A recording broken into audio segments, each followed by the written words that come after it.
Hello student, कैसे हैं आप सभी लोग। आई होप आप लोग अच्छे होंगे, पढ़ाई कर रहे होंगे। तो फ्रेंड्स, मनारी स्टडी में आप सभी का स्वागत है। तो जैसा कि आप इसमें देख सकते हैं, ये क्लास 10th का अनसॉल्व्ड है। इसके पहले की वीडियो में हम मॉडल पेपर ये जो 2025 का है, ये आपका इसको हम सॉल्व कर चुके हैं। अगर आपने इसके पहले की वीडियो को नहीं देखा है तो आप चैनल के प्लेलिस्ट में जाकर आप इसके पहले की वीडियो को देख लीजिएगा। जैसा कि यहाँ पर जितने भी आप क्वेश्चन देख रहे हैं, ये सभी क्वेश्चन को हम सॉल्व कर चुके हैं। तो आज की इस वीडियो में फ्रेंड्स हम सेट 2024 जो आपके प्रीवियस ईयर क्वेश्चन है, ये इसमें दिया गया है। ये देखिए, इसमें ये आपके सेट 822 एचवी में आया हुआ था। ये जितने भी क्वेश्चन हैं आपके इसी सेट के हैं। तो यहाँ पर हम क्या करेंगे, आज की इस वीडियो में ऑब्जेक्टिव टाइप के क्वेश्चन को सॉल्व करेंगे। और जो नेक्स्ट वीडियो आएगी उसमें फ्रेंड्स हम आगे के क्वेश्चन को सॉल्व करेंगे। जो 2 नंबर, 4 नंबर, 6 वाले नंबर क्वेश्चन हैं, उनको हम नेक्स्ट वीडियो में सॉल्व करेंगे। तो चलिए फ्रेंड्स, वीडियो को स्टार्ट करते हैं। देखिए, इसमें क्या होता है कि ये जो ऑब्जेक्टिव टाइप के आपके क्वेश्चन होते हैं, ये आपको ओएमआर में फिल करना होता है। तो इसमें देखिए, अगर आप सॉल्व कर कर फिल करना चाहते हैं तो सॉल्व करके इसको आप फिल कर सकते हैं। नहीं तो अगर यहाँ पर डायरेक्ट आंसर लिखना चाहते हैं, अगर आप आंसर को यहाँ पर जैसे थोड़ा सॉल्व किए, उसके बाद अगर आपको समझ में आता है कि हाँ ये ऑप्शन सही है, तो आप डायरेक्ट वहाँ पर फिल कर सकते हैं। लेकिन हम आपको ऐसा नहीं बताएंगे, क्वेश्चन को हम पूरा सॉल्व करेंगे। जैसा कि इसमें दिया गया है, एक त्रिघात बहुपद के अधिक से अधिक शून्यकों की संख्या क्या होगी। देखिए, ये इसमें जो ये दिया गया है, इसको तो आप सॉल्व ही नहीं कर पाएँगे। इसको इसमें सॉल्व ही करना क्या है, इसमें केवल आपको इसमें बता देना है बस कि मतलब शून्यकों की संख्या कितनी होगी। अब देखिए, दूसरा क्वेश्चन इसमें देखिए, इसमें आपको थोड़ा-सा सॉल्व करना पड़ेगा। अभाज्य गुणनखंड अगर आप सॉल्व नहीं करना चाहते हैं तो ये समझिए कैसे आपको इसको देखना है। देखिए, मान लेते हैं कि यहाँ पर 140 दिया गया है और इसे हम सॉल्व ही नहीं करना चाहते हैं, तो यहाँ पर ये जो आपका ऑप्शन दिया गया है, इसको हम चेक करते हैं यहाँ पर कि मतलब अगर हम इनमें से जैसे हम ए ऑप्शन को लेते हैं, इसको गुणा करें तो हमारे पास कितना आना चाहिए, 140 हमें मिलना चाहिए। तो यहाँ पर देखिए, 5 का स्क्वायर 25 हो जाएगा, 25 दूना 50 हो जाएगा, 50 को 7 से गुणा करेंगे तो यहाँ पर 350 आएगा। तो इसका मतलब ए ऑप्शन सही नहीं होगा। इस टाइप से आप यहाँ पर आंसर लिख सकते हैं। तो चलिए एक एक क्वेश्चन को हम सॉल्व करते हैं।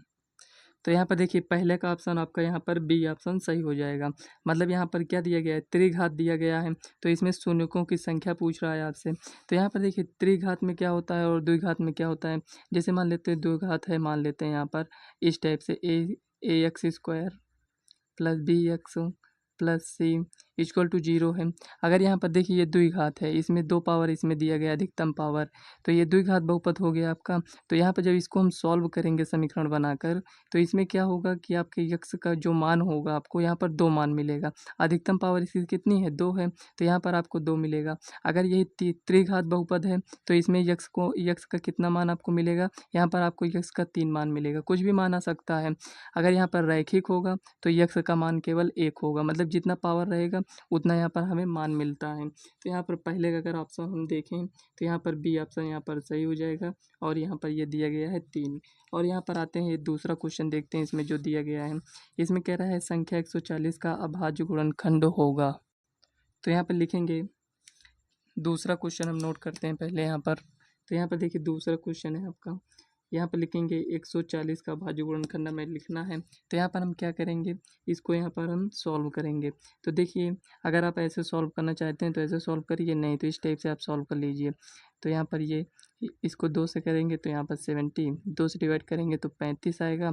अब यहाँ पर देखिए, इसको हमें 5 से करना होगा, तो यहाँ पर ये 7 हो जाएगा, इसको 7 से, तो यहाँ पर 1। कहने का मतलब यहाँ पर ये हुआ कि यहाँ पर 2 कितनी बार है, 2 बार है, तो 2 की पावर 2 इंटू 5 इंटू 7। तो ये ऑप्शन आपका यहाँ पर सही हो जाएगा। देखते हैं कौन सा ऑप्शन ये दिया गया है। तो यहाँ पर देखिए, ये ऑप्शन इसमें कौन सा है, यहाँ पर कितना है, 2 की पावर 2 है। तो यहाँ पर देखिए, 2 की पावर 2 इसमें भी है, इसमें भी है, तो कौन सा ऑप्शन सही है, यहाँ पर 5 इंटू 7 है। तो यहाँ पर देख सकते हैं आपका ऑप्शन यहाँ पर सी सही हो जाएगा। तो यहाँ पर लिखेंगे सी ऑप्शन। ये इतना हो गया, ये आपको समझ में आया। तो चलिए नेक्स्ट क्वेश्चन को नोट करते हैं। केवल ऑब्जेक्टिव टाइप के क्वेश्चन में आपको ऐसे ही सॉल्व करना है और ओएमआर शीट में आपको यहाँ पर फिल कर देना है। तो तीसरा क्वेश्चन यहाँ पर कुछ इस टाइप से दिया गया है। देखिए, इसमें कह रहा है भाज्य, भाजक, भागफल एवं शेषफल में संबंध होगा। तो इसमें हमें संबंध बताना है। तो चलिए इसको हम कैसे सॉल्व करेंगे ये समझिए। देखिए, यहाँ पर हम कोई भी क्वेश्चन ऐसा नहीं होगा जिसमें हम आपसे कहेंगे इस क्वेश्चन को आप रटिए। तो यहाँ पर देखिए, 5 है, यहाँ पर 2 है। एग्जाम्पल लेकर हम आपको बताना चाहते हैं। तो यहाँ पर देखिए, इसको अगर हम भाग करेंगे तो यहाँ पर 5 में से 4 गया, कितना आया, 1 आया। अब यहाँ पर इसको समझते हैं, ये जो आया है ये क्या है, आप कहेंगे शेषफल है। यहाँ पर ये शेषफल है, ये इतना हो गया। और यहाँ पर ये क्या है, आप कहेंगे ये भाजक है, भाजक हो गया। और ये क्या है, भाज्य है, भाज्य हो गया। ये क्या है यहाँ पर, ये आपका भागफल हो जाएगा। तो इसमें संबंध क्या होता है ये समझिए। तो यहाँ पर ये संबंध होता है कि इसको इससे गुणा करते हैं, इसको ऐड कर देते हैं, तो हमें क्या मिलता है, भाज्य। मतलब कि अगर हम देखें भाज्य इक्वल टू, तो भागफल और शेषफल को गुणा करते हैं, यही करेंगे, भागफल और शेषफल को गुणा करेंगे तो हमें क्या मिलेगा आप बताइए। तो आप कहेंगे यहाँ पर ये रॉन्ग है। क्या करते हैं ये समझिए, हमें भाजक और भागफल को गुणा करना होता है और शेषफल को हमें ऐड करना होता है। तो यहाँ पर हम लिखेंगे भाजक इंटू भागफल प्लस शेषफल, ये हो गया। अगर आप देखेंगे तो हमें क्या मिलेगा, तो आप कहेंगे देखिए इसको इसको गुणा करिए, दो दो चार हो जाएगा, एक ऐड करेंगे तो पाँच, देखिए हमें क्या मिल गया, भाज्य। तो यही रिलेशन आपका इसमें होता है। देखते हैं कौन सा ऑप्शन यहाँ पर सही है आपका। तो यहाँ पर देख लीजिए जो दिया गया है, भाज्य इक्वल टू क्या होता है, आप कहेंगे भाजक गुणे भागफल, तो भाजक गुणे भागफल प्लस शेषफल, तो ये ऑप्शन सी आपका यहाँ पर सही हो जाएगा। तो यहाँ पर अगर हम डायरेक्ट आपको ऑप्शन बताते तो हो सकता है आपको नहीं समझ में आता, तो ये सी ऑप्शन आपका सही हो जाएगा, उसमें ओएमआर शीट में आपको ऐसे फिल कर देना है। तो चलिए नेक्स्ट क्वेश्चन देखते हैं, 4 नंबर क्वेश्चन में क्या दिया गया है। तो यहाँ पर कह रहा है रैखिक समीकरण इतने और इतने के युग्म का हल होगा। मतलब इसमें कह रहा है इसको अगर हम सॉल्व करेंगे तो हमें इसका जो हल मिलेगा वो क्या मिलेगा, अद्वितीय मिलेगा, दो मिलेगा, अपरिमित रूप से अनेक मिलेगा, उपर्युक्त में से कोई नहीं मिलेगा। तो चलिए इसको हम पहले समीकरण को नोट करते हैं, उसके बाद हम आपको बताते हैं यहाँ पर। तो देखिए यहाँ पर हमारे पास समीकरण दिया गया है x plus two y equal to यहाँ पर फाइव, सॉरी यहाँ पर लिखा है प्लस फाइव इक्वल टू यहाँ पर जीरो, ये दिया गया है। और यहाँ पर दिया गया minus three x minus six y plus one equal to zero. अगर इसको समीकरण एक मान लें और इसको समीकरण दो मान लें, ठीक है, इसको तो हम कंपेयर करेंगे, तो यहाँ पर आप कहेंगे ए वन, और यहाँ पर A one X plus B one Y plus C one equal to, यदि जीरो हो तो यहाँ पर देखिए ए का मान क्या होगा, इसका हम कंपेयर कर रहे हैं। तो यहाँ पर ये किस रूप में लिखा है, इसी रूप में लिखा है। तो ए वन के स्थान पर क्या है, यहाँ पर वन है, और बी वन के स्थान पर क्या है, तो आप कहेंगे प्लस टू है, ये हो गया। और यहाँ पर सी वन के स्थान पर कितना है, तो आप कहेंगे पाँच है। उसी प्रकार तो यहाँ पर लिखेंगे इसी प्रकार आप इसका कंपेयर कर लीजिए। तो यहाँ पे लिखेंगे A two X plus B two Y plus C two equal to यहाँ पर जीरो। इतना डिटेल से आपको नहीं करना है क्योंकि यहाँ पर हमें केवल फिल ही करना है। तो यहाँ पर हम डायरेक्ट सॉल्व कर सकते हैं, लेकिन आपको यहाँ पर थोड़ा सा समझना होगा। तो यहाँ पर लिखेंगे ये आपका ए वन था, ये A two equal to minus three हो जाएगा, और यहाँ पर बी टू इक्वल टू यहाँ पर माइनस सिक्स हो जाएगा। यहाँ पर सी टू, यहाँ पर लिखते हैं सी टू इक्वल टू यहाँ पर कितना है, वन हो जाएगा। ये आपको समझ में आया। अब देखिए यहाँ पर अद्वितीय हल होने के लिए क्या होना चाहिए, A one upon A two not equal B one upon B two होना चाहिए, ये होना चाहिए। तो चलिए आइए हम चेक करते हैं अद्वितीय के लिए, अद्वितीय के लिए तो इसको हम चेक करते हैं क्या ये ऐसा है। तो यहाँ पर आप कहेंगे वन, और यहाँ पर लिखा है माइनस तीन इक्वल टू यहाँ पर लिखा है टू, और यहाँ पर देखिए माइनस सिक्स ये लिखा है। अब यहाँ पर देखिए इससे ये कैंसिल, इससे ये कैंसिल, वन अपॉन थ्री, क्या ये नॉट इक्वल आया है, नहीं आया है, बराबर आया है। तो इसके बाद हम और इसको चेक करते हैं, यहाँ पर फाइव अपॉन वन है, ये दिया गया है, ये नॉट इक्वल दिया गया है। तो इसमें क्या होगा ये समझ लीजिए। देखिए इसमें दो बराबर है, यहाँ पर ये दोनों बराबर हैं, लेकिन यहाँ पर ये बराबर नहीं है, इक्वल में नहीं दिया गया है। तो यहाँ पर आपको क्या करना है ये समझिए। देखिए अगर यहाँ पर ये कुछ इस टाइप से होता, मतलब ये दोनों का यहाँ पर अगर हम कंपेयर, यहाँ पर जो रेशियो लिए हैं, अगर ये नॉट इक्वल होता तो यहाँ पर हम अद्वितीय में टिक लगाते हैं। लेकिन यहाँ पर देखिए अपरिमित रूप से अनेक हल, तो यहाँ पर अगर यहाँ पर भी इक्वल होता है, यहाँ पर भी इक्वल होता है, इस टाइप से लिखने के बाद तो हम क्या करते हैं, यहाँ पर सी में टिक लगाते। और यहाँ पर डी में दिया गया है उपर्युक्त में से कोई नहीं, तो यही ऑप्शन आपका यहाँ पर सही हो जाएगा। कौन सा ऑप्शन सही होगा इसमें, उपर्युक्त में से कोई नहीं। यहाँ पर दो दिया गया है, दो का मतलब यहाँ पर आप समझ रहे हैं क्या होगा। इसमें देखिए जो यहाँ पर ये लिखा गया है, इसमें ये इक्वल दिया गया है, ये नॉट इक्वल दिया गया है। तो इसमें अगर इसको आप सॉल्व करेंगे तो यहाँ पर हमें कोई भी हल नहीं मिलेगा। तो क्या ऑप्शन में आपको कहीं पर कुछ दिख रहा है कि कोई हल नहीं है, तो यही डी ऑप्शन आपका यहाँ पर सही हो जाएगा, यही आपका फाइनल आंसर है। तो यहाँ पर अगर आप थोड़ा-सा और समझना चाहते हैं, तो यहाँ पर हम आपके लिए फ़ॉर्मूला लिख देते हैं। देखिए अद्वितीय के लिए क्या होगा A1 और यहाँ पर A2 नॉट इक्वल होगा B1/B2 के। जब ये ऐसा होगा तो यहाँ पर ये क्या होगा अद्वितीय हल होगा, मतलब कि केवल और केवल एक हल होगा, अद्वितीय हल ये हो गया। और यहाँ पर अगर कुछ इस टाइप से हो जाए A1/A2 equal to B1/B2 equal to यहाँ पर C1/C2 रहेगा, तो यहाँ पर लिखेंगे अपरिमित रूप से अनेक हल होंगे, अपरिमित रूप से अनेक हल होंगे। इसको आपको क्या करना है, याद कर लेना है, अनेक हल होंगे, अनेक हल होंगे। क्योंकि अगर आपको फार्मूला नहीं याद रहेगा तो आप क्वेश्चन को वैसे भी सॉल्व नहीं कर पाओगे। ये हो गया 2 और यहाँ पर एक और आपको लिखना है जो कि यहाँ पर ये दिया गया है। देखिए हम अद्वितीय के लिए यहाँ पर चेक किए हैं, लेकिन यहाँ पर ये ऐसा नहीं है, तो हम आगे भी इसको चेक किए हैं। तो यहाँ पर ये तो बराबर मिल गया, लेकिन ये नॉट इक्वल मिल गया, इसीलिए ये ऑप्शन डी आपका यहाँ पर सही हो जाएगा। अगला अगर आपको लिखना है तो यहाँ पर ये यही है, A1/A2 इज इक्वल टू होगा B1/B2 नॉट इक्वल C1/C2, तो इसमें हो जाएगा कोई हल नहीं है। तो यहाँ पे देखिए 5वां क्वेश्चन इसमें कह रहा है समांतर श्रेणी, ये आपका समांतर श्रेणी दिया गया है -5 -1 3 7, ये इस टाइप से दिया गया है। आपसे कह रहा है सार्वंतर क्या होगा, सार्वंतर मतलब आपसे डी पूछ रहा है। तो चलिए यहाँ पर लिखते हैं डी क्या है। तो यहाँ पर लिखेंगे ये आपका 5 नंबर क्वेश्चन है, क्वेश्चन को नोट कर लेते हैं। तो यहाँ पर एक AP दिया गया है, तो यहाँ पर लिखेंगे इक्वल टू -5 -1 3 और यहाँ पर 7। यहाँ पर ये कुछ इस टाइप से है।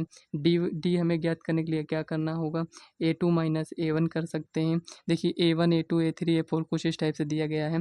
तो यहाँ पर बाद में वाले में से पहले को माइनस करिए, या फिर इसको इससे माइनस करिए, या फिर इसको इससे, सब में आपका यहाँ पर डी सेम ही आएगा। तो यहाँ पर देखिए -1 है और माइनस करेंगे ये, और यहाँ पर ये माइनस पहले से है तो यहाँ पर ऐसे लिखेंगे, तो -1 हो जाएगा, यहाँ पर हो जाएगा +5 इक्वल टू यहाँ पर 4। यही ऑप्शन यहाँ पर आपका सही है। कौन सा ऑप्शन है ये आपका, तो आप कहेंगे डी ऑप्शन यहाँ पर सही हो जाएगा। यहाँ पर देख सकते हैं आप, यहाँ पर ये डी ऑप्शन आपका सही हो जाएगा। तो चलिए नेक्स्ट क्वेश्चन देखते हैं क्या दिया गया है इसमें। तो यहाँ पर देखिए कह रहा है द्विघात समीकरण AX² + BX + C equal to 0 का विविक्तर क्या होगा। देखिए इसमें ये डायरेक्ट आपका ये फार्मूला आपसे पूछ रहा है, तो यहाँ पर क्या हो जाएगा विविक्तर, विविक्तर यहाँ पर B² - 4AC होगा। विविक्तर अगर हम कहें यहाँ पर, तो आप यहाँ पर लिखेंगे D equal to B² - 4AC। तो यहाँ पर कौन सा ऑप्शन यहाँ पर सही हो जाएगा आपका, तो आप कहेंगे यहाँ पर सी ऑप्शन यहाँ पर ये सही हो जाएगा। समझ में आया। चलिए 7 नंबर क्वेश्चन देखते हैं क्या दिया गया है। कह रहा है 2 बिंदुओं इतने और इतने की बीच की दूरी होगी। तो यहाँ पर ऑप्शन दिया गया है, बिना सॉल्व किए यहाँ पर हम ऑप्शन में टिक नहीं लगा सकते हैं। मतलब सॉल्व करने का मतलब ये हुआ कि आप बिना कलम उठाए यहाँ पर आप क्वेश्चन को सॉल्व कर सकते हैं, जब आपका यहाँ पर बेसिक स्ट्रांग होगा। तो यहाँ पर देखिए इसको कैसे करेंगे ये समझिए। 2 में से 4 गया, कितना होगा -2, तो -2 का स्क्वायर करेंगे तो कितना आएगा, तो आप कहेंगे 4, 4 का रूट करेंगे तो 2 आएगा। यहाँ पर 2 आ गया, उसके बाद यहाँ पर देखिए 3 है, यहाँ पर 1 है, मतलब 2 का स्क्वायर करेंगे तो 4, मतलब कि 8 आया। तो कुल मिलाकर रूट में कितना आया, 8 आया, तो 2√2, ये बी ऑप्शन यहाँ पर सही हो जाएगा। तो आपको नहीं समझ में आया होगा, कोई बात नहीं है। तो चलिए हम इसको सॉल्व करते हैं। तो यहाँ पर लिखेंगे 7, 7 में आपका यहाँ पर दिया गया है, तो यहाँ पर बिंदु है, तो यहाँ पर ये 2, 3 मान लेते हैं, ये हो गया। और यहाँ पर एक ये बी हो गया, यहाँ पर ये बी दिया गया है 4, 1, ये इतना यहाँ पर दिया गया है। हमें ए बी के बीच की दूरी ज्ञात करना है। तो यहाँ पर देखिए ये आपका x1 होता है, ये y1, यहाँ पर ये x2 होता है, ये y2 होता है। दूरी सूत्र आपने क्या पढ़ा है, तो आप कहेंगे x1 - x2, हम यहाँ पर फार्मूला लिख दे रहे हैं, प्लस y1 - y2, ये फार्मूला होता है। इसका अपोजिट भी आप लिख सकते हैं, x2 - x1 का whole square plus y2 - y1 का होल स्क्वायर, दोनों सही है।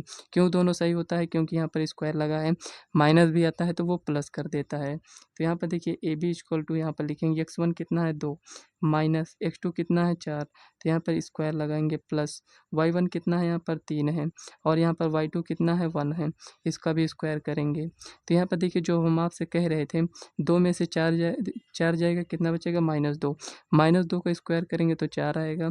यहाँ पर 3 में से 1 जाएगा तो 2 बचेगा, 2 का स्क्वायर करेंगे तो 4 आएगा। अगर इसको हम सॉल्व करें तो यहाँ पर √8 आ जाएगा। और इसको भी अगर आप सॉल्व करना चाहते हैं तो यहाँ पर 4 × 2 लिख सकते हैं। देखिए 4 का यहाँ पर रूट कितना हो जाएगा, 2 हो जाएगा, 2√2 यही आपका फाइनल आंसर हो जाएगा। कौन सा ऑप्शन यहाँ पर सही है आपका? तो आप कहेंगे यहाँ पर बी ऑप्शन यहाँ पर आपका सही हो जाएगा। तो चलिए नेक्स्ट क्वेश्चन देखते हैं क्या दिया गया है। तो यहाँ पर कह रहा है यदि द्विघात समीकरण 3x² माइनस 12x प्लस यम बराबर 0 के मूल बराबर हैं तो यम का मान होगा। मूल बराबर होने का मतलब क्या हुआ ये समझ रहे हैं आप? मूल बराबर होने का मतलब जब हम इस समीकरण को सॉल्व करते हैं तो यहाँ पर जो यक्स का मान आता है वो बराबर आते हैं। जैसे यक्स का मान 1 2 आया है तो दूसरा भी 2 आएगा, मतलब यक्स का जो 2 मान आएगा वो दोनों सेम ही आएंगे। तो यहाँ पर मूल बराबर होने पर आपको क्या करना है, ये 8 नंबर क्वेश्चन है, तो यहाँ पर आपको डायरेक्ट फार्मूला लगाना है। मूल बराबर होने पर मूल बराबर होने पर मूल बराबर होने पर क्या होता है, आपका विभक्तर यहाँ पर शून्य हो जाता है। b² minus 4ac equal to यहाँ पर ये 0 हो जाता है। अगर हम क्वेश्चन की बात करें तो यहाँ पर अगर हम क्वेश्चन को नोट करना चाहें तो यहाँ पर 3x² minus 12x plus m equal to यहाँ पर ये 0 दिया गया है। इसको अगर हम कंपेयर करें तो यहाँ पर आप इसको अगर कम देखिए ये आपका फार्मूला हो गया है, ये आपका यहाँ पर फार्मूला है, ये इतना ये फार्मूला है। इसको अगर हम कंपेयर करें ax² plus bx plus c से तुलना करने पर, थोड़ा डिटेल में ही हम आपको बता रहे हैं, 1 नंबर का क्वेश्चन है, इतने डिटेल में आपको सॉल्व नहीं करना है, लेकिन फार्मूला आपको याद रहेगा तभी आप सॉल्व कर पाएंगे। इसीलिए यहाँ पर हम फार्मूला भी लिख दिए हैं। ax² plus bx plus c से तुलना करने पर, इस टाइप से आपको तब सॉल्व करना है जब ये क्वेश्चन 2 नंबर या 4 नंबर में पूछा जाए तब। तो यहाँ पर देखिए अगर कंपेयर करेंगे तो ए के स्थान पर यहाँ पर क्या है 3 है, और यहाँ पर बी के स्थान पर क्या है आप कहेंगे -12 है, और यहाँ पर सी के स्थान पर क्या है यम है। तो यहाँ पर आपको यम लिख देना है। ये इतना आया, यहाँ पर ये फार्मूला लगाइए। तो यहाँ पर लिखेंगे b² minus 4ac equal to यहाँ पर 0, बी के स्थान पर क्या है -12 है, तो यहाँ पर -12 माइनस 4 इंटू ए कितना है यहाँ पर 3 है, और यहाँ पर सी कितना है यम है इक्वल टू यहाँ पर 0। यहाँ पर देखिए -12 माइनस का स्क्वायर कितना हो जाएगा प्लस हो जाएगा, 12 का स्क्वायर कितना होगा 144 माइनस यहाँ पर देखिए ये 12 हो जाएगा यम इक्वल टू यहाँ पर 0, इतना ही होगा। तो यहाँ पर देखिए -12 यम इक्वल टू -144, ये हो गया। माइनस से माइनस कैंसिल, 12 से ये डायरेक्ट ऊपर का ऊपर से यहाँ पर आप कैंसिल कर सकते हैं जब ये बराबर में हो दिया गया हो तब। तो यहाँ पर 12 से इसको कैंसिल करेंगे तो 12 आ जाएगा, क्योंकि 12 का स्क्वायर ही तो ये दिया गया है, तो एक 12 कैंसिल होगा तो यहाँ पर 12 आ जाएगा। तो यम इक्वल टू यहाँ पर कितना है 12, तो यही ऑप्शन आपका सही हो जाएगा, राइट आंसर। और ऑप्शन कौन सा आपका सही है, यहाँ पर डी ऑप्शन यहाँ पर सही है। ये देखिए यहाँ पर डी ऑप्शन यहाँ पर सही दिया गया है। तो चलिए 9 नंबर क्वेश्चन को सॉल्व करते हैं। तो यहाँ पर देखिए आपसे 9 नंबर क्वेश्चन में कह रहा है एक समबाहु त्रिभुज एबीसी की भुजाएं 2a हैं जिसके उसके प्रत्येक शीर्षलंब की लंबाई होगी। तो यहाँ पर कह रहा है एक समबाहु त्रिभुज है जिसकी प्रत्येक भुजा कितना है 2a है, तो कह रहा है प्रत्येक शीर्षलंब की लंबाई क्या होगी। तो चलिए यहाँ पर इसको हम सॉल्व करते हैं। तो यहाँ पर देखिए एक समबाहु त्रिभुज बनाते हैं। समबाहु त्रिभुज में क्या होता है कि यहाँ पर सभी भुजाएं बराबर होंगी, तो यहाँ पर ए बी सी नेम दे देते हैं। प्रत्येक भुजा कितना है 2a है, ठीक है। तो यहाँ से यहाँ तक ये कितना हो जाएगा 2a हो जाएगा। तो यहाँ से हम शीर्ष लंब अगर यहाँ पर डालें तो ये लंब हो जाएगा। तो यहाँ पर ये जो शीर्ष लंब है समबाहु त्रिभुज में, ये आपका इतना ये हाफ हो जाएगा, ये भी हाफ, मतलब कि ये इतना a हो जाएगा, ये इतना a हो जाएगा। आपसे क्वेश्चन में क्या पूछा है, तो आप कहेंगे यहाँ पर डी नेम दे देते हैं। तो यहाँ पर देखिए शीर्ष लंब की लंबाई पूछा है, तो यहाँ पर आप देख सकते हैं कि ये लंब है, तो यहाँ पर ये क्या हो जाएगा कर्ण हो जाएगा, यहाँ पर ये क्या हो जाएगा आधार हो जाएगा। तो यहाँ पर कर्ण, ये आधार, ये लंब, तो यहाँ पर शेष लंब की लंबाई पूछ रहा है, तो यहाँ पर लिखेंगे त्रिभुज ए बी डी में, त्रिभुज ए बी डी में। तो यहाँ पर त्रिभुज ए बी डी में अगर हम देखें तो यहाँ पर देखिए इसकी लंबाई ज्ञात करने के लिए हम क्या करेंगे, तो कहेंगे यहाँ पर पाइथागोरस प्रमेय से।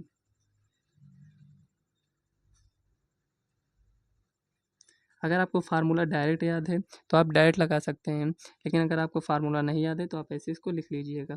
तो यहाँ पर हम क्या करते हैं इसको ज्ञात करने के लिए, तो यहाँ पर हम लिखेंगे A D square equal to, तो यहाँ पर इसके स्क्वायर से इसको माइनस कर देंगे, मतलब 2a को यहाँ पर माइनस करेंगे किससे, यहाँ पर ए स्क्वायर, कुल मिलाकर ये इतना आया। तो यहाँ पर लिखेंगे A D square equal to, यहाँ पर हो जाएगा 4a² माइनस a स्क्वायर, यहाँ पर इस टाइप से हुआ। तो यहाँ पर इसको सॉल्व करेंगे तो 3a² हो जाएगा। तो यहाँ पर देखिए ए डी इक्वल टू ये इतना आ चुका है, तो यहाँ पर देखिए स्क्वायर था तो यहाँ पर रूट हो जाएगा, ए स्क्वायर है, अगर इसका हम यहाँ पर स्क्वायर रूट निकालेंगे तो यहाँ पर ए आ जाएगा, यहाँ पर √3 हो जाएगा।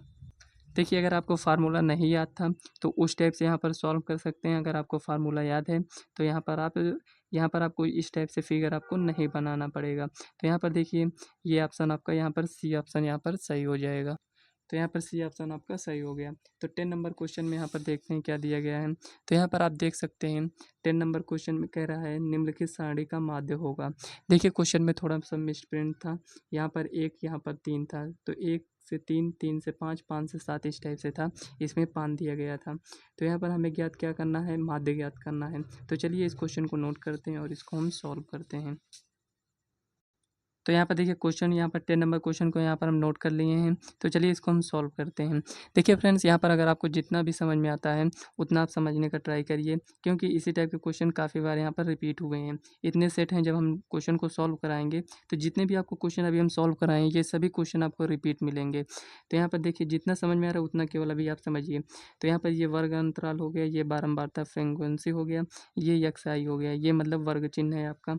तो वर्ग चिन्ह कैसे निकालते हैं, वर्ग अंतराल में इसको जोड़ते हैं दोनों को, उसके बाद आधा हाफ करते हैं, मतलब आधा कर देंगे। तो 3 1 4 का आधा कितना हो जाएगा 2, 5 3 8, 8 का आधा कितना हो जाएगा, तो आप कहेंगे 4। अब देखिए सबको आधा मत करिए, यहाँ से आइए 2, इसमें कितना जोड़े हैं कि 4 हो गया, 2 जोड़े हैं तो इसमें भी 2 जोड़िए 6 हो जाएगा, इसमें भी 2 जोड़िए 8 हो जाएगा, इसमें भी 2 जोड़ेंगे 10 हो जाएगा। देखिए सही है कि नहीं, 11 9 20 होता है, 20 का आधा कितना होता है 10, यहाँ पर हमें ये मिल चुका है। उसके बाद यहाँ पर हम क्या करते हैं, तो आप कहेंगे या फाई एक्स आई करेंगे। तो यहाँ पर इसको हम गुणा करते हैं, तो 3 दूना 6, 4 दूनी 8 हो जाएगा, यहाँ पर 6 चौको 24 हो जाएगा, और यहाँ पर 8 दूनी 16, और यहाँ पर 10 3 30। अगर हम देखें तो सिग्मा या फाई एक्स आई अगर हम यहाँ पर मतलब इसको ऐड करेंगे तो कितना आएगा। तो यहाँ पर अगर आप ऐसे डायरेक्ट ऐड करना चाहते हैं डायरेक्ट ऐड करिए। चलिए यहाँ पर हम ऐसे ही ऐड करेंगे, नहीं तो हम ऐसे ऐड करना चाहते हैं। देखिए 30 10 40 20 60 10 70, और यहाँ पर 10 80 हो जाएगा, 80 4 84 हो जाएगा। यहाँ पर ये कुछ इस टाइप से आया। चलिए चेक कर लेते हैं सही है कि नहीं। 8 6 14 4 18 6, यहाँ पर देखिए 6 4 10, 10 18 हो जाएगा, 18 6 24 सही है। तो यहाँ पर एक बार और चेक करते हैं, 8 6 14 4 18 6 24 का 4 हो जाएगा, हासिल आया 2 2 3 5 हो जाएगा, 6 हो जाएगा, 6 2 8, यहाँ पर 84 आ चुका है।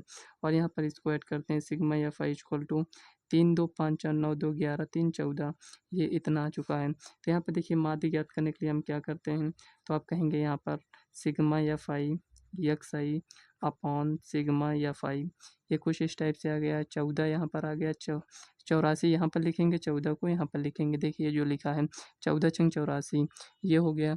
अब देखिए यहाँ पर आप ये आपका आंसर यहाँ पर आ चुका है 6, तो यही आपका आंसर सही हो जाएगा। देखिए ऑप्शन कौन सा सही है उसको मिलाते हैं।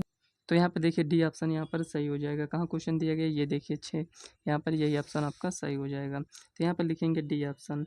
इसी टाइप से आप सभी को इस टाइप से क्वेश्चन को सॉल्व करना है। तो यहाँ पर 11 नंबर क्वेश्चन देखते हैं क्या दिया गया है। तो आप कहेंगे यहाँ पर 11 नंबर क्वेश्चन में, क्वेश्चन तो आपको दिख रहा होगा, यहाँ पर लिखा है साइन 27 और कॉस 63 का मान होगा। साइन 27 कॉस 63 का मान होगा। यदि आप बहुत ज़्यादा क्वेश्चन की प्रैक्टिस किए हैं तो यहाँ पर आप डायरेक्ट 1 पर टिक लगा सकते हैं, नहीं किए हैं तो यहाँ पर इसको आप ऐसे करिए। क्या लिखा है क्वेश्चन में, तो आप कहेंगे यहाँ पर साइन 27 दिया गया है, साइन 27 है, बट्टे में क्या है कॉस 63 है। ये कुछ इस टाइप से यहाँ पर दिया गया है। अगर इसको हम सॉल्व करना चाहें तो यहाँ पर इसको इस टाइप से हम सॉल्व करेंगे। इसको हम और क्या लिख सकते हैं, तो साइन 27 को हम क्या लिख सकते हैं, तो आप कहेंगे साइन 27 ये लिखा है तो इसको आप ऐसे लिखिए, यहाँ पर लिखिए साइन, यहाँ पर लिखिए 90 माइनस 27। क्या ये हम सही लिखे हैं, आप कहेंगे नहीं। तो यहाँ पर देखिए जो ये लिखा है क्या ये यही लिखा है, आप कहेंगे नहीं लिखा है। तो यहाँ पर अगर हम इसको लिखना चाहते हैं तो यहाँ पर 63 माइनस करना चाहिए था, लेकिन यहाँ पर हम मिस्टेक क्या किए कि यहाँ पर हम 63 नहीं 27 लिखे हैं। तो ऐसा आपको नहीं करना है। तो यहाँ पर लिखेंगे कॉस 63। अब देखिए इसमें से इसको माइनस करिए, आपको इतना ही मिलेगा।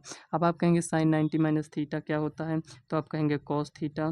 तो जो थीटा में यहाँ लिखा होगा उसको लिखिए, और यहाँ पर लिखेंगे कॉस 63। इससे ये कैंसिल हो जाएगा, यहाँ पर 1 मिलेगा, यही ऑप्शन आपका सही हो जाएगा। कौन सा ऑप्शन है, ए ऑप्शन है। तो यहाँ पर 12 नंबर क्वेश्चन देखते हैं। तो यहाँ पर देखिए आपसे कह रहा है 12 नंबर क्वेश्चन में, कह रहा है cos A equal to root 3/2 है, तो साइन 2a का मान ज्ञात कीजिए। देखिए आपको अगर टेबल याद है कि साइन 60, साइन 30, कॉस 45 ये सब का मान कितना होता है, तो ये क्वेश्चन आपके लिए काफ़ी ईजी बन चुका है। तो यहाँ पर हम सबसे पहले क्या करेंगे, ए का मान ज्ञात करेंगे, उसके बाद यहाँ पर 2a का मान ज्ञात कर यहाँ पर साइन 2a का मान ज्ञात कर लेंगे। सबसे पहले यहाँ पर हम क्या करेंगे, ए का मान ज्ञात करेंगे। तो चलिए यहाँ पर इसको हम नोट करते हैं। पहले 12 नंबर दिया गया है, इसमें दिया गया है cos A equal to root 3/2। तो ये किसका मान है, तो यहाँ पर आप लिखिए सोल्यूशन। तो यहाँ पर देखिए कॉस ए इक्वल टू, ये कॉस किसका मान है, 60 का मान है, नहीं गलत है। कॉस 60 का मान साइन में होता है, साइन 60 का मान कितना होता है, रूट 3/2। तो ये कॉस 30 का मान है, तो यहाँ पर कॉस 30 का मान है। तो यहाँ पर आपको कुछ इस टाइप से यहाँ पर लिख लेना है। तो ए इक्वल टू यहाँ पर कितना है, 30 से यहाँ पर आ चुका है। अब देखिए यहाँ पर आपसे पूछा क्या है, साइन 2a, 2a के स्थान पर क्या है, वो यहाँ पर 30 है, तो यहाँ पर आपको 30 लिखना है। तो देखिए इसको इससे गुणा करेंगे तो यहाँ पर आएगा साइन 60 आ चुका है। तो यहाँ पर साइन 60 का मान कितना होता है, रूट 3/2। तो यही ऑप्शन आपका सही हो जाएगा। कौन सा ऑप्शन यहाँ पर है, तो यहाँ पर डी ऑप्शन यहाँ पर सही हो जाएगा। ये डी ऑप्शन यहाँ पर दिया गया है, तो यहाँ पर लिखेंगे डी ऑप्शन। तो ये ऑप्शन आपका करेक्ट हो जाएगा। 13 नंबर क्वेश्चन में लाते हैं, क्या दिया गया है। तो यहाँ पर देखिए आपका यहाँ पर क्वेश्चन इस टाइप से दिया गया है, 1 + tan स्क्वायर है अपॉन 1 + cot स्क्वायर है। इसमें ज़्यादा आपको कुछ नहीं करना है, ये आपका फार्मूला होता है, फार्मूले पे इसको रख दीजिए। तो यहाँ पर लिखा है 1 + tan स्क्वायर है अपॉन 1 + cot स्क्वायर है। क्या इस टाइप से फार्मूला आप नहीं पढ़े हैं, तो आप कहेंगे पढ़े हैं। कौन सा फार्मूला पढ़े हैं, सेक स्क्वायर इक्वल टू होता है 1 + tan स्क्वायर है, ये हो गया। और यहाँ पर अगर देखें तो ये जो कॉट स्क्वायर है दिया गया है, अगर हम देखें यहाँ पर कॉसेक स्क्वायर इक्वल टू होता है 1 + कॉट स्क्वायर है। तो ये होता है, मतलब कि अगर ये इस टाइप से दिया गया तो इसके स्थान पर हम इसको लिख सकते हैं। तो यहाँ पर लिख दीजिए, तो लिखेंगे सेक स्क्वायर है अपॉन, यहाँ पर क्या लिख सकते हैं, 1 + कॉट स्क्वायर ए के स्थान पर कॉसेक स्क्वायर ए लिख सकते हैं। तो चलिए लिख देते हैं। अब यहाँ पर आपको करना क्या है, यहाँ पर सेक स्क्वायर ए लिखा है तो इसको 1/कॉस स्क्वायर ए लिख सकते हैं, इंटू यहाँ पर कॉसेक स्क्वायर ए है तो यहाँ पर हम साइन स्क्वायर ए लिख सकते हैं। कुछ इस टाइप से यहाँ पर आ चुका है। साइन अपॉन कॉस क्या होता है, टेन होता है, स्क्वायर है तो स्क्वायर लगा दीजिए, यही आपका फाइनल आंसर हो जाएगा। देखते हैं कौन सा ऑप्शन सही है आपका। तो यहाँ पर देखिए डी ऑप्शन यहाँ पर आपका करेक्ट हो जाएगा। तो इसी टाइप से आपको क्वेश्चन को सॉल्व करना है और टिक लगाना है। तो यहाँ पर देखिए, यहाँ पर ये आपको कुछ इस टाइप से यहाँ पर दिया गया है। कह रहा है कि यहाँ पर साइन 2a इक्वल टू यहाँ पर 2 साइन ए है, सब तब सत्य होगा जब ए बराबर होगा। यहाँ पर 0, 30, 45, 60। यहाँ पर आप इस क्वेश्चन को दो तरीके से सॉल्व कर सकते हैं। कैसे, एक यहाँ पर ऑप्शन से डायरेक्ट वैल्यू यहाँ पर उठाइए। जैसे यहाँ पर ए के स्थान पर 0 रखिए तो यहाँ पर इसका मान कितना हो जाएगा, 0। तो यहाँ पर 0 रखिए तो यहाँ पर क्या हो जाएगा, 0। इसका मतलब ए ऑप्शन हमारा करेक्ट हो गया है। मतलब जब आपको कुछ ना समझ में आए, जो ऑप्शन दिया रहे उसी से वैल्यू को उठा कर रखिए। जैसे यहाँ पर 30 रखिए और यहाँ पर भी 30 रखिए, देखिए क्या बराबर आता है। अगर आएगा तो हम मानेंगे बी सही है। तो यहाँ पर हमें करना क्या है, हम आपको बताएं कि आपको क्या करना है। ऑप्शन से ही यहाँ पर ए के स्थान पर 0 रख कर चेक करेंगे, दोनों की वैल्यू फाइंड करेंगे। अगर यहाँ पर दोनों इक्वल नहीं आता है तो यहाँ पर दूसरा ऑप्शन चेक करेंगे, तीसरा ऑप्शन चेक करेंगे, चौथा। तो किसी न किसी ऑप्शन में ये आपका सही हो जाएगा, मतलब कि दोनों बराबर आ जाएंगे सॉल्व करने के बाद। अगर आप वैल्यूज नहीं चेक करना चाहते हैं, वैल्यू तो हम आपको बता दिए कैसे चेक करना है। यहाँ पर अब हम इसको सॉल्व करेंगे। इसको सॉल्व करने का पर क्या आता है ये समझिए। तो यहाँ पर देखिए 14 नंबर क्वेश्चन है आपका, दिया गया है साइन 2a इक्वल टू, यहाँ पर क्या दिया गया है, 2 साइन ए। यहाँ पर कुछ इस टाइप से दिया गया है, यही दिया गया है। तो साइन 2a इक्वल टू क्या होता है, आप कहेंगे 2 साइन ए कॉस ए होता है, इक्वल टू यहाँ पर लिखेंगे 2 साइन ए, ये हो गया। इससे यहाँ पर ये कैंसिल हो जाएगा, 2 से 2 कैंसिल हो जाएगा, बचा क्या, आप कहेंगे कॉस ए इक्वल टू, यहाँ पर 1 बचा है। तो यहाँ पर कॉस ए अगर देखें तो कॉस ए किसका मान है, तो आप कहेंगे 0 का मान है। कॉस 0 का मान कितना होता है, 1। तो ए इक्वल टू यहाँ पर कितना हो गया, 0 अंश। तो यहाँ पर देखिए ए ऑप्शन यहाँ पर आपका राइट हो जाएगा। यही हम आपको बताए थे कि आप यहाँ पर जो ऑप्शन दिया गया है उसी को रख कर आप चेक कर लीजिए। तो यहाँ पर देखिए ये आपका काफ़ी ईज़ी क्वेश्चन इसमें पूछे गए हैं। अगर आपका यहाँ पर अगर सिलेबस अगर आपने अच्छे से कंप्लीट किया है तो आपके लिए काफ़ी ईज़ी हो गया है। अगर आपने सिलेबस को कंप्लीट नहीं किया है तो आपको क्या करना है, 2-3 सेट को आपको अच्छे से यहाँ पर ध्यान से देखना है। क्या है कि आपको फार्मूला तो याद नहीं होगा, तो इस क्या होगा कि जब आप यहाँ पर अच्छे से क्वेश्चन को देखेंगे और सॉल्व करेंगे खुद से भी, तो आपको आधे से ज़्यादा यहाँ पर फार्मूला आपको इसी में ही याद हो जाएगा। तो यहाँ पर देखिए दिया गया है 22 सेंटीमीटर परिधि वाले एक वृत्त के चतुर्थांश का क्षेत्रफल क्या होगा। तो यहाँ पर परिधि दे दिया गया है। परिधि देने का मतलब ये यहाँ पर कहा गया है कि यहाँ से आपको त्रिज्या मिल जाएगी, तो हम वृत्त के चतुर्थांश का क्षेत्रफल ज्ञात कर लेंगे। तो चलिए ज्ञात करते हैं। तो यहाँ पर लिखेंगे 15। तो लिखते हैं यहाँ पर दिया है वृत्त की परिधि, वृत्त की परिधि क्या दिया गया है, तो आप कहेंगे 22 सेंटीमीटर। तो ठीक है 22 सेंटीमीटर दिया गया, लिख लेते हैं। वृत्त की परिधि होता क्या है, तो आप कहेंगे 2 पाई आर इक्वल टू यहाँ पर ये दिया गया है, मतलब कि 2 पाई आर इक्वल टू यहाँ पर ये दिया गया है। तो अगर देखें तो 2 गुणे 22/7 गुणे आर, ये हो गया, यहाँ पर लिखेंगे 22 सेंटीमीटर, ये हो गया। देखिए ऊपर का ऊपर से यहाँ पर कैंसिल हो जाएगा। अब यहाँ पर अगर आप आर का मान निकालना चाहते हैं तो ये बटे में ऊपर जाएगा, यहाँ पर ये 7 हो जाएगा, ये बटे में आ जाएगा ये। तो यहाँ पर ये कुछ इस टाइप से ये इतना आ चुका है। तो यहाँ पर अगर हम यहाँ पर वृत्त के चतुर्थांश का क्षेत्रफल निकालना चाहें तो लिखेंगे वृत्त के चतुर्थांश का क्षेत्रफल, थांश का क्षेत्रफल। देखिए वृत्त के चतुर्थांश का क्षेत्रफल मतलब ये हुआ कि वृत्त का क्षेत्रफल पूछता है तो ये बताते हैं। चतुर्थांश का मतलब 1/4 भाग, मतलब कि यहाँ पर ऐसे चौथाई भाग करेंगे तो हमें 1 भाग का बताना है। 4 भाग है ना, तो 1 भाग का बताना है, मतलब कि पूरे क्षेत्रफल से पाई आर स्क्वायर में से हमें 1/4 भाग ज्ञात करना है। तो यहाँ पर पाई कितना है, आप कहेंगे 22/7 गुणे 1/4, ये जो दिया गया इसको लिख लीजिए। आर स्क्वायर कितना है 7/2, तो यहाँ पे इसको 2 बार है स्क्वायर, तो इसको लिख लीजिए। ये कुछ इस टाइप से लिखिए। 7 से ये कैंसिल हो जाएगा, इतना समझ आया। 2 से यहाँ पर ये कैंसिल हो जाएगा, 11 बचेगा, ये इतना आ चुका है। 11 सत्ते 77 हो जाएगा यहाँ पर, और यहाँ पर 4 दूनी 8। थोड़ा ध्यान से आपको सॉल्व करना है। तो यहाँ पर CM स्क्वायर, यही आपका फाइनल आंसर आ जाएगा। 77/8 कितना दिया गया है यहाँ पर, ये सी ऑप्शन यहाँ पर करेक्ट हो जाएगा। देखिए अगर आप सही सॉल्व नहीं करेंगे तो यहाँ पर डी भी दिया गया उसी टाइप से, इसको क्या किए रिवर्स कर दिए हैं। तो यहाँ पर आपको ऐसी गलती नहीं करना है। तो यहाँ पर आपका ऑप्शन कौन सा सही है, सी ऑप्शन यहाँ पर सही हो जाएगा। तो चलिए नेक्स्ट क्वेश्चन देखते हैं क्या दिया गया है। तो यहाँ पर देखिए ये 16 नंबर क्वेश्चन, इसमें देखिए इसमें क्या दिया गया है ये आप पहले समझिए। कह रहा है कैप्सूल संयोजन है, मतलब कैप्सूल किसका संयोजन है ये हमको बताना है। कैप्सूल कैसे बनता है ये आप पहले हमें बताइए, उसके बाद इस क्वेश्चन को तो आप सॉल्व ही कर लेंगे। 16 कैप्सूल कैसे होता है, तो आप कहेंगे ये हम कैप्सूल देखें, हमें कुछ इस टाइप से दिखता है कैप्सूल। यहाँ पर ये कुछ इस टाइप से दिखता है, क्या ऐसे ही दिखता है, नहीं। आप कहेंगे यहाँ पर ये कुछ इस टाइप से, हमें यहाँ पर ये इस टाइप से दिखता है, ऐसे ही दिखता है। हो सकता है इस फिगर से आप रिलेट ना कर पा रहे हो, कोई बात नहीं है। यहाँ पर थोड़ा हम अच्छे से बनाते हैं। यहाँ पर आप देखिए ये कुछ इस टाइप से, यहाँ पर इस टाइप से आपने कैप्सूल देखा होगा। तो इसमें क्या है, तो आप कहेंगे यहाँ पर ये इतना तो हमें बेलन दिख रहा है, और ये जो इतना यहाँ पर ये इतना इतना दिख रहा है, ये दोनों अर्धगोला हमें दिख रहा है। तो यहाँ पर देखिए ऑप्शन आपका क्या सही हो जाएगा। यहाँ पर ये देखिए तो कह रहा है इसमें दो शंकुओं का, क्या दो शंकुओं का संयोजन होता है, ऐसे ऐसे दो शंकु उसमें होते हैं ऐसे ऐसे, आप कहेंगे नहीं होता है। तो ये तो ऑप्शन ये सही नहीं होगा। अब इसमें कह रहा है एक बेलन एवं दो अर्धगोलों का, तो यहाँ पर देखिए एक बेलन है, दो अर्धगोलों का, तो यहाँ पर बी ऑप्शन आपका सही हो जाएगा। और इसमें देखिए क्या कहा है, एक बेलन एवं दो गोलों का, तो एक बेलन एवं दो गोलों का, तो एक बेलन तो ये है, क्या यहाँ पर आपको दो गोला दिख रहा है, ये तो आधा ये तो आधा, एक ही गोला इसमें लिखा है दो गोला। तो यहाँ पर जो स्टूडेंट यहाँ पर केयर नहीं करेंगे बी और डी में, वो ऑप्शन क्या करेंगे, डी में टिक लगाएंगे। अगर बहुत ज़्यादा ध्यान देंगे तो बी में लगाएंगे। लेकिन आपको क्या करना है, पहले क्वेश्चन को सही से रीड करना है, क्वेश्चन में कह क्या रहा है, उसके बाद आपको टिक लगाना है। तो यहाँ पर देखिए सी ऑप्शन देख लेते हैं क्या कह रहा है।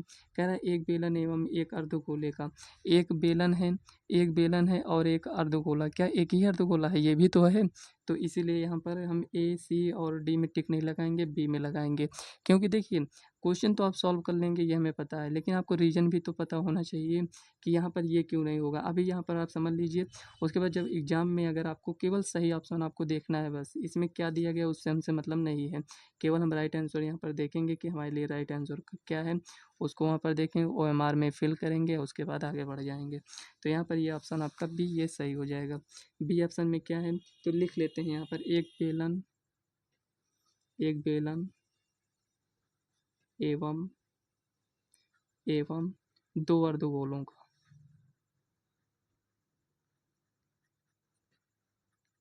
ये हो गया, ठीक है ऑप्शन। तो अब देखिए यहाँ पर 17 नंबर क्वेश्चन में देखते हैं क्या दिया गया है।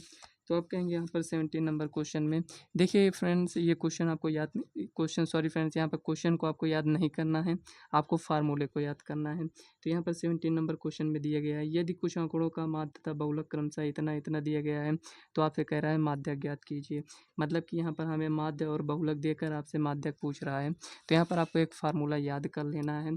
ये लगभग आपको इस टाइप के क्वेश्चन सभी सेट में देखने को मिलेगा, ये आपको ध्यान में रखना है। तो ये आपका यहाँ पर फार्मूला है, बहुलक इक्वल टू यहाँ पर 3 माध्यक माध्यक -2 माध्य। यहाँ पर ये कुछ इस टाइप से यहाँ पर ये फार्मूला है। कैसे याद करेंगे, बहुलक ये बा से स्टार्ट हो रहा है, इसको अलग करिए। माध्यक और माध्य, माध्यक लिखने में इतना बड़ा लिखते हैं तो इसके साथ 2 है, माध्य इतना छोटा है इसके साथ 2 है, दोनों के बीच में रिलेशन क्या है, माइनस का है। बस इतना ऐसे याद कर लीजिए। तो यहाँ पर दिया क्या गया है, आपसे माध्यक पूछ रहा है, इसको पूछ रहा है, तो यहाँ पर हम क्या लिखेंगे, 3 माध्यक त्रिमाध्यक इक्वल टू, यहाँ पर इसको हम इस साइड लेकर आएंगे तो यहाँ पर हो जाएगा बहुलक, बहुलक ये माइनस था तो प्लस हो जाएगा 2 माध्यम। ये कुछ इस टाइप से यहाँ पर आ चुका है। 3 यहाँ पर लिखा रहने देते हैं अभी, 3 माध्यक, हमें केवल माध्यक ज्ञात करना है लेकिन रहने देते हैं अभी। देखिए बहुलक दिया गया है, माध्य तथा बहुलक दिया गया है, तो ये आपको क्वेश्चन को सही से ध्यान देना है। जो माध्य पहले लिखा है, पहली वैल्यू किसका होगा, माध्य का होगा। तो यहाँ पर माध्य आपका यहाँ पर दिया गया है 32, तो यहाँ पर 2 गुणे, 1 मिनट, यहाँ पर माध्य लिखना था, 2 गुणे यहाँ पर 32 लिखेंगे, प्लस है तो प्लस लिखेंगे। बहुलक आपका यहाँ पर दिया गया है 35, ये दिया गया है। अब देखिए 32 दूना यहाँ पर 64 प्लस 35 ये हो गया। अब यहाँ पर देखिए इक्वल टू 3 माध्यक, और यहाँ पर अगर आप माध्यक की वैल्यू निकालना चाहते हैं तो यहाँ पर आप लिखेंगे 5 4 9 हो गया, और यहाँ पर 6 3 9, यही तो होगा 5 4 9 6 3 9 बटे में 3। यहाँ पर देखिए माध्यक आपका कितना आ चुका है, 33, 33, यही ऑप्शन आपका राइट हो जाएगा। कौन सा ऑप्शन सही है, यहाँ पर डी ऑप्शन ये आपका राइट है। देखिए यहाँ पर ये जो क्वेश्चन आपका दिया गया है, इसमें 18 नंबर क्वेश्चन में आपसे कह रहा है वर्ग अंतराल दिया गया है, बारंबारता दिया गया है। आपसे इसमें पूछ रहा है बहुलक वर्ग, आपसे पूछ रहा है, मतलब हमें बहुलक वर्ग बताना है, मतलब वर्ग अंतराल से हमें बताना है कि बहुलक वर्ग कौन सा है। आप यहाँ पर ये क्या दिया गया, बहुलक है, तो देखिए हमें बहुलक में क्या होता है ये चेक करना होता है। यहाँ पर सबसे बड़ी संख्या कौन सी है, यहाँ पर सबसे बड़ी संख्या क्या है, बारंबारता में 19 है, तो बहुलक वर्ग क्या हो जाएगा, 15 से 20। तो यहाँ पर 15 से 20 इसमें दिया गया है बी में। लेकिन आपको ऐसा नहीं करना है कि यहाँ पर माध्यक हो और माध्यक वर्ग आपसे पूछे तो यहाँ पर आपको बड़ी संख्या देखना है, ऐसा नहीं करना है। केवल ये आपको बहुलक के लिए यहाँ पर हम बता रहे हैं। बहुलक अगर हो, बहुलक वर्ग आपसे पूछेगा, देखिए यहाँ पर बहुलक वर्ग पूछ रहे हैं, इसका मतलब ये बहुलक ही इसमें हमें ज्ञात करना होगा या कुछ भी होगा। तो यहाँ पर बहुलक से रिलेटेड है, तो यहाँ पर हम बारंबारता में देखेंगे जो सबसे बड़ी संख्या होगी, यहाँ पर बारंबारता में 19 है, तो इसका बहुलक वर्ग क्या होगा, 15 से 20। तो यहाँ पर बी ऑप्शन यहाँ पर राइट हो जाएगा। तो यहाँ पर 18 नंबर क्वेश्चन में लिखेंगे ऑप्शन ये आपका बी यहाँ पर राइट है। और यहाँ पर ये कौन सा ऑप्शन सही है, 15 से 20, ये हो गया। पहले आपको इसी टाइप से लिखना होता था, लेकिन जब से यहाँ पर ओमार आ गया है उसमें आपको फिल करना पड़ता है। तो यहाँ पर लिखेंगे 19 नंबर क्वेश्चन में दिया गया है, कह रहा है दो पासों को एक साथ उछालने पर दोनों पासों पर प्राप्त संख्याओं का योगफल 10 होने की प्रायिकता होगी। तो यहाँ पर देखिए फ्रेंड्स, ये थोड़ा लेंथी क्वेश्चन यहाँ पर आ गया है, इसको आपको सॉल्व करना पड़ेगा। तो यहाँ पर देखिए दो पासों को एक साथ उछालने पर दोनों पासों पर प्राप्त संख्याओं का योगफल 10 होने की प्रायिकता क्या होगी। तो यहाँ पर चलिए इसको हम सॉल्व करते हैं। उसके बाद यहाँ पर कौन सा क्वेश्चन दिया गया है, 20 नंबर क्वेश्चन दिया गया है।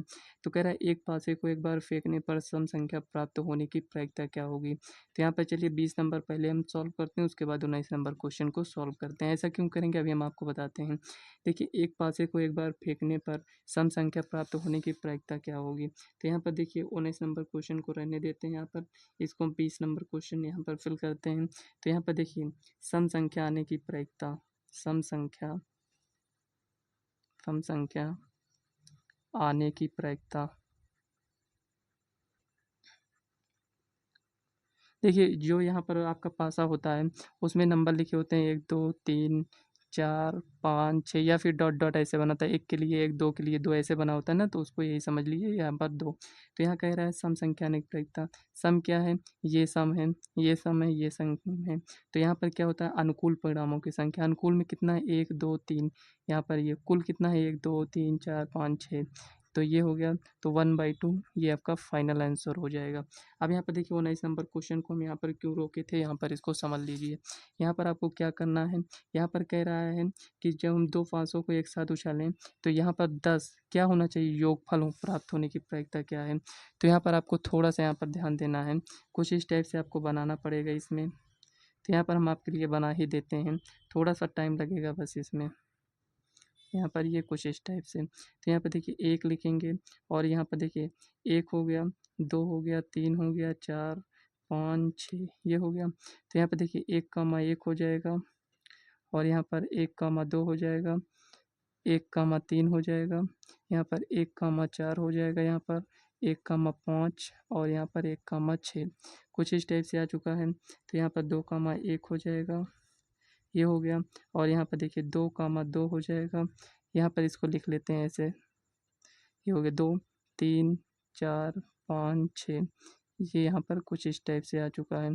इसको आपको ऐसे बना लेना है ऐसे, इस टाइप से। यहाँ पर देखिए 3, 2 हो जाएगा और यहाँ पर 3, 1, यहाँ पर देखिए 3, 3 अभी आपको समझ में आ जाएगा। 3, 4 1 नंबर का क्वेश्चन है लेकिन यहाँ पर इस टाइप से दिया गया है। 3, 5 हो जाएगा और यहाँ पर 3, 6 ये इतना आ चुका है। यहाँ पर देखिए 4, 1 4, 2 4, 3 और यहाँ पर देखिए 4, 5 4, 6 और यहाँ पर 4, 1 मिनट 2 3 यहाँ पर 4 लिखना था, यहाँ पर 5 ये हो गया। 4, 6 इतना हो गया। यहाँ पर देखिए 5, 1 5, 2 5, 3 और 5, 4 यहाँ पर 5, 5 और यहाँ पर लिखेंगे 5, 6 ये इतना हो गया।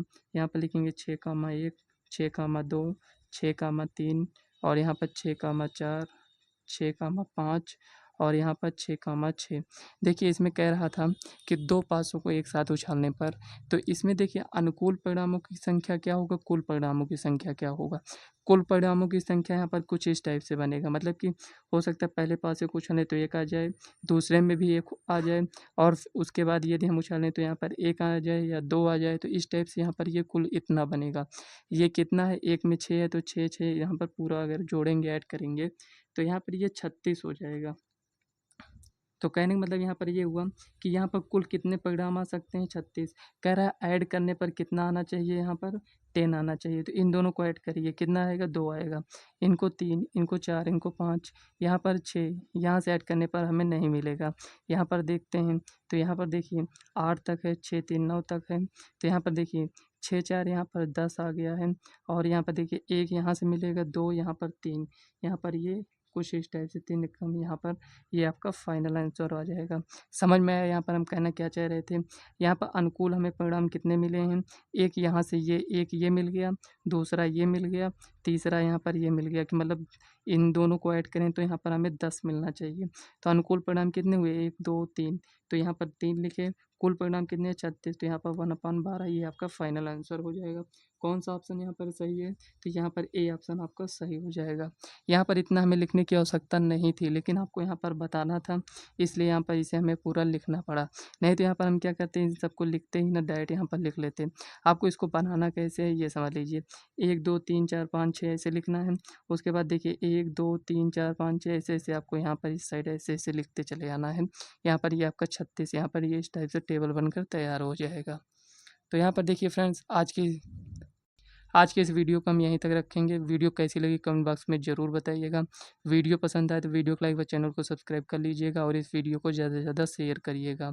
अगर आप फ्रेंड्स यहाँ पर पूरे अनसॉल्व को सॉल्व करना चाहते हैं तो अभी से इस चैनल से आप लोग जुड़ जाइए, क्योंकि हम पूरे अनसॉल्व को सॉल्व कराएंगे और इसी तरीके से सॉल्व कराएंगे। एक एक क्वेश्चन को एक्सप्लेन कर यहाँ पर हम सॉल्व करने वाले हैं। तो चलिए फ्रेंड्स, मिलते हैं नेक्स्ट वीडियो में, तब तक के लिए बाय।